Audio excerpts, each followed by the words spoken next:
So this is the funding form for everybody to use. It'll have the setting name on, the setting Ofsted URN, but I'll always put that on the form.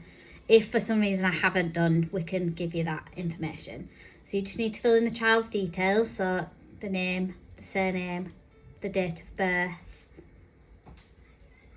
the ethnicity and the gender.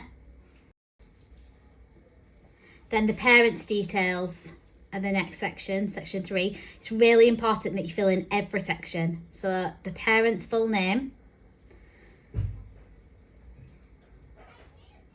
the national insurance number is really important, along with your date of birth. You don't really need to worry about your email and telephone number. If we needed that in the future, I could get that information anyway, but you can always fill it in if you like, it's a preference.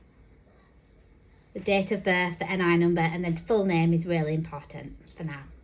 The child's home information just needs filling in, so just pop those details in.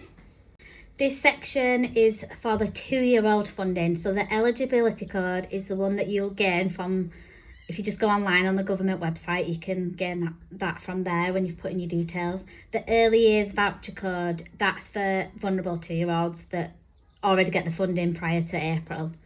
So that's the eligibility code. It should be 11 digits. It's normally 500 or 501.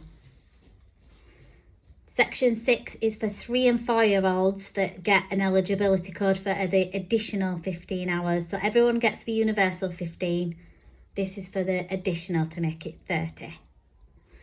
This part's the early years pupil premium. If you think that you could be eligible for that, that's just you sign in to put a little checkbox when we're doing the funding. Same with the Disability Access Fund declaration. That's to say if you get the disability living allowance, if you put yes, we can claim a little bit extra. No, you won't be eligible. So this part is where you put in how many hours that you want us to claim on your behalf. If you're not sure of the exact date, you can just put April like I've done here. The claim end date, just leave that blank and then we can use the same form throughout your time using funding. So there's 2 boxes. The first box that I'm filling in now is the universal. So that's for 3 and 4-year-olds, and it's from 2-year-olds as well from April. You're entitled to 15 hours. If you're going to use that 15 hours at nursery, even if you're stretching it, you're still claiming the full 15 hours so that we can stretch it. So you fill that in there. The second section is for 3 and 4-year-olds that'll get the additional 15 hours, making it to 30.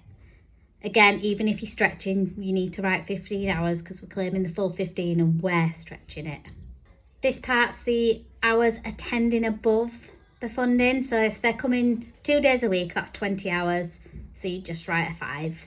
If you're splitting your entitlement with another setting and us, if you're entitled to the EYPP or the deprivation uplift or anything, you need to nominate a setting that you want them to get that money. So if it's us, you just write our name in there. If it's the other setting, you write the other setting. And then just make sure you've signed it. Then hand back to me by the deadline.